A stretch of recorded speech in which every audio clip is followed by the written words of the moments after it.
Chapter 10. An Astonishing Offer. The next morning, the papers were full of the extraordinary way in which the old wreck had been thrown up out of the sea. The newspaper men had got out of the children's uncle the tale of the wreck and the lost gold, and some of them even managed to land on Kirin Island and take pictures of the old ruined castle. George was furious.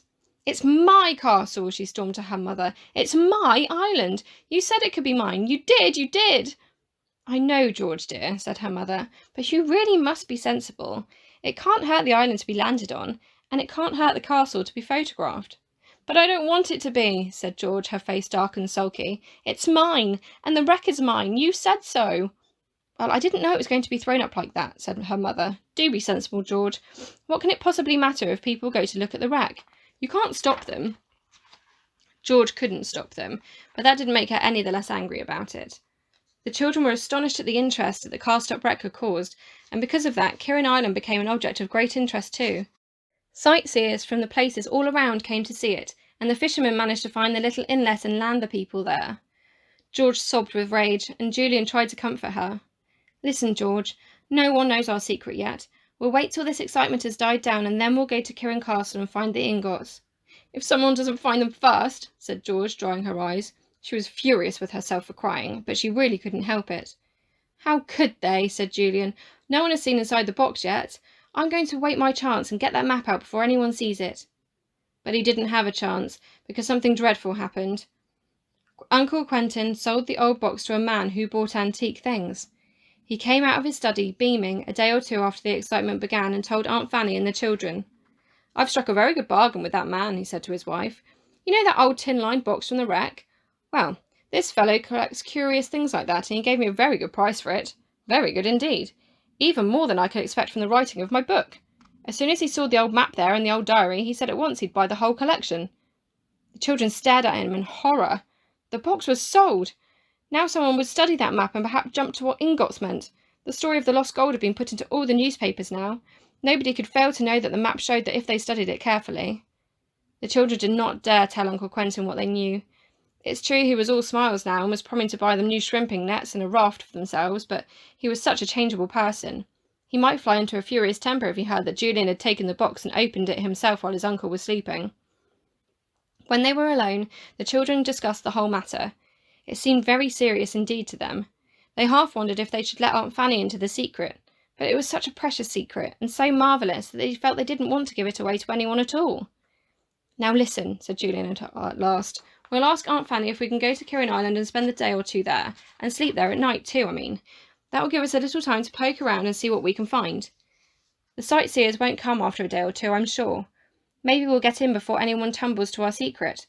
After all, the man who bought the box may not even guess the map shows Kirin Castle." They felt more cheerful. It was so awful to do nothing.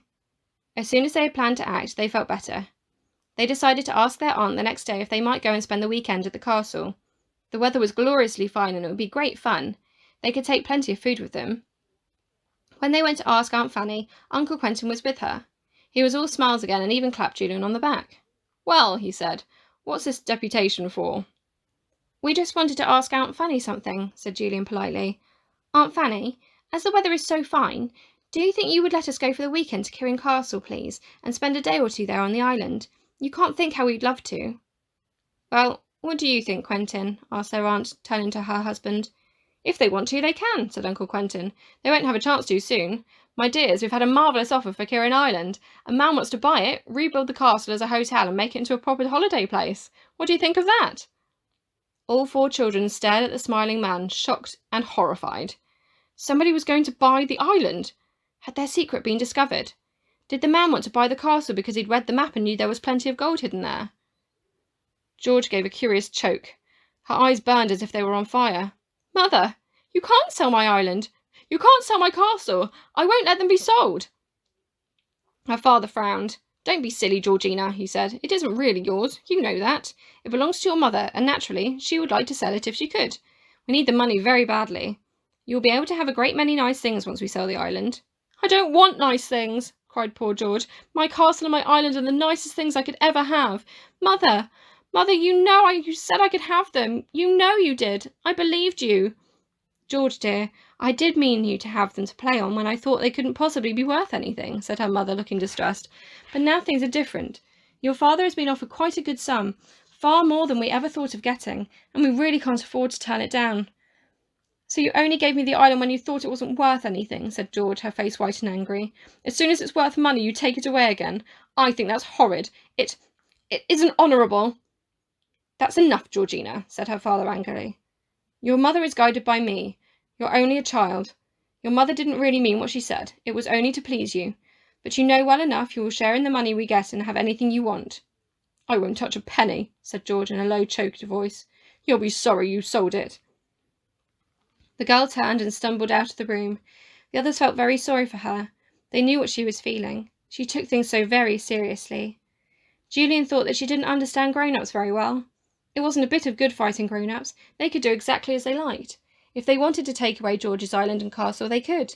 If they wanted to sell it, they could. But what Uncle Quentin didn't know was the fact that there might be a store of gold ingots there. Julian stared at his uncle and wondered whether to warn him. Then he decided not to. There was just a chance the 4 children would find the gold first. When are you selling the island, Uncle? He asked quietly. The deeds will be signed in about a week's time, was the answer, so if you really want to spend a day or 2 there, you better do so quickly, for after that you may not get permission from the new owners. Was it the man that bought the old box who wants to buy the island? Asked Julian. Yes, said his uncle. I was a little surprised myself, as I thought he was just a buyer of old things. It was astonishing to me that he should get the idea of buying the castle and to rebuild it as a hotel. Still, I dare say there'll be big money in running a hotel there. Very romantic, staying on a little island like that. People will like it. I'm no businessman myself, and I certainly shouldn't care to invest my money in a place like Kirin Island, but I should think he knows what he's doing all right. Yes, he certainly does, thought Julian to himself as he went out of the room with Dick and Anne. He's read that map, and he's jumped to the same idea we did. The store of hidden ingots is somewhere on that island, and he's going to get it. He doesn't want to build a hotel. He's after the treasure. I expect he's offered Uncle Quentin some silly low price that poor old uncle thinks is marvellous. Oh dear, this is a horrible thing to happen. He went to find George. She was in the tool shed, looking quite green. She said she felt sick.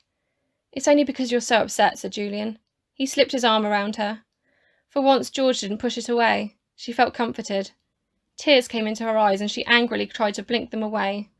Listen, George, said Julian, we mustn't give up hope. We'll go to Kirin Island tomorrow and we'll do our very, very best to get down into the dungeon somehow and find the ingots. We'll jolly well stay there until we do, see? Now, cheer up, because we'll want your help in planning everything. Thank goodness we took a tracing of the map. George cheered up a little. She still felt angry with her father and mother, but the thought of going to Kirin Island for a day or 2, and taking Timothy too, certainly seemed rather good. I do think my father and mother are unkind, she said. Well, they're not really, said Julian wisely. After all, if they need money badly, they would be silly not to part with something they think is quite useless. And you know, your father did say you could have anything you want. I know what I would ask for if I were you. What? Asked George. Timothy, of course, said Julian, and that made George smile and cheer up tremendously.